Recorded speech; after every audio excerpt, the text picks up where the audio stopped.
Get ready for dictation at the speed of 90 to 100 words per minute. Start. I am thankful to the organizers of this international exhibition on low cost housing for inviting me to inaugurate it. This exhibition, perhaps the first of its kind, focuses attention on one of the most pressing problems of today, the problem of housing. There is shortage of houses everywhere. Nearly all the countries of the world today are faced with the problem of constructing more and more houses to cope with the increasing demand.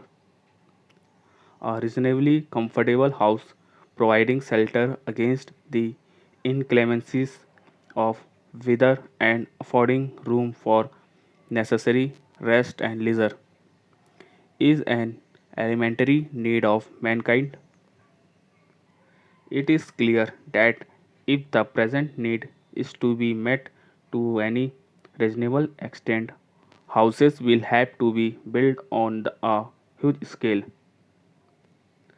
This is possible only if the cost of construction and of materials for building a house is brought down to a level which would be within the reach of a person of average means. It is therefore appropriate that this exhibition should be called an exhibition on low cost housing. Generally, Generally speaking, housing sounds like an abstract idea, although houses are made of such substantial material as brick and mortar.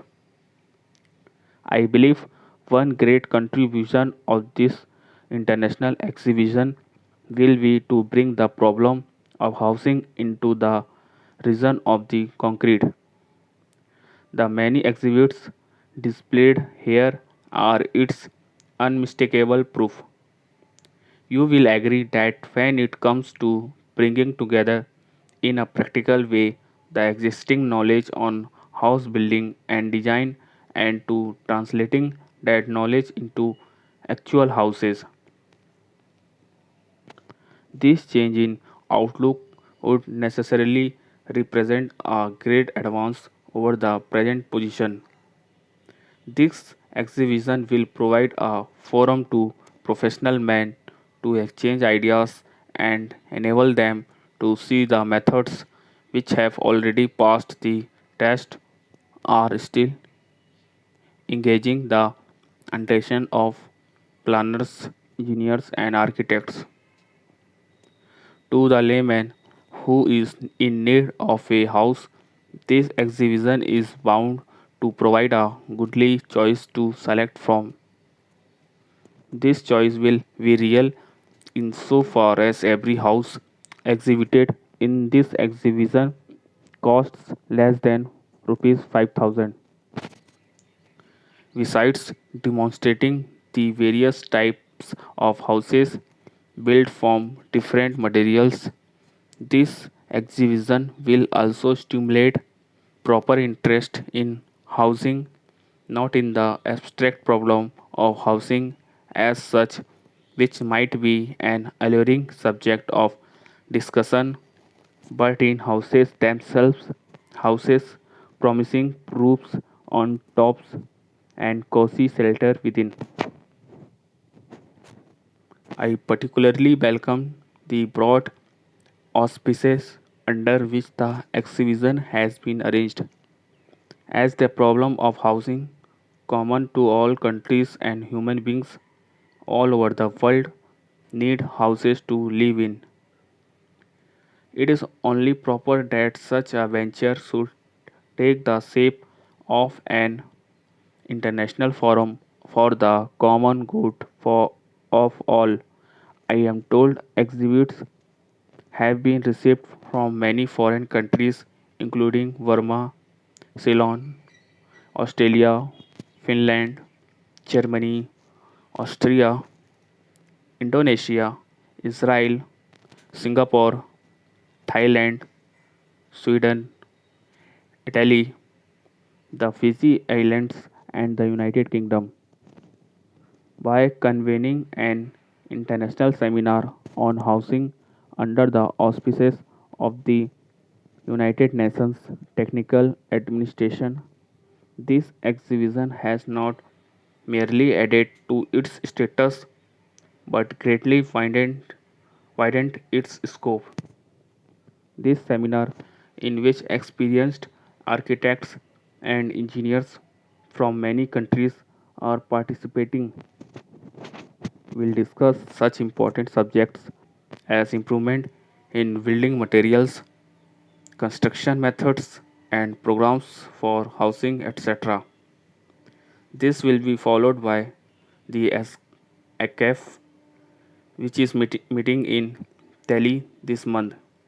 As a result of all these discussions and valuable exchange of ideas, let us hope it will be possible to pool the experiences of the participating countries and adopt models which would result in bringing cheap and comfortable houses within the reach of the common people. As I have said, a house is one of man's elementary needs. Ever since the dawn of civilization, or maybe even before that, when men, like beasts of prey, lived in the open, the need of some kind of shelter was felt by him. There was a time when the improvised shelter offered by buses and trees satisfied his need. In places where trees did not grow, a rock hideout or a cave or the shade of any projecting cliff answered his simple requirements. As time passed and man learned to manipulate the twigs and branches of trees, he found leafy huts rendering better services to him. Gradually, he began to thatch and plaster these huts with mud, and so man went on progressing, improving upon his craftsmanship and selecting better and better building material till he found himself capable of raising such gigantic structures as the pyramids of Egypt. Although throughout his long stretch of time, known to us as the historic era, man has been familiar with the art of construction and has been responsible for raising structures of all kinds and sizes. The need of the common people did not receive the attention which it deserved. It is at once the duty and the privilege of us all living in his democratic age to think of housing and housing needs. Stop.